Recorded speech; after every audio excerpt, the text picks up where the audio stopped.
Well, I think the first thing is that usually, and this has been the trend so far, and I think, as you said, it is starting to change a little, but a lot of us wait until crisis.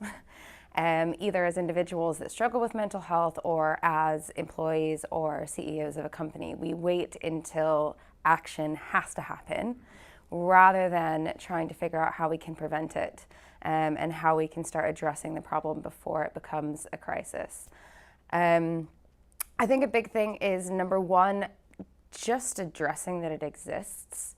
When you go for your introduction to the workplace that you might be starting in and you're signing contracts, it says everything about what to do when you're ill, when you're sick, doctor's note, all that kind of stuff.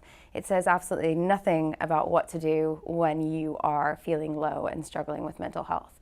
I think initially one of the easiest things to do is, when you're bringing people on board, is to have that as part of the contract. So where they have the sick days, they will also address what happens and what the procedure is when you are having issues with mental health.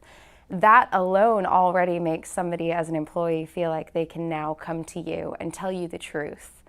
From there, I think it's also just a matter of education. I think it's understanding the different things that people struggle with when it comes to mental health, and perhaps doing a bit of research into what kind of treatment and therapies they might be accessing, just so that you have a better leg to stand on when that employee does come to you and says, listen, I need some support.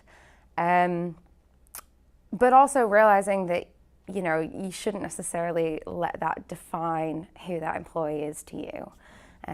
Because I think that is one of the biggest fears, is that you do come out and you admit that you're having struggles or problems, and all of a sudden people treat you differently. And there's a difference between, you know, getting a little bit more care and leeway and being treated completely differently.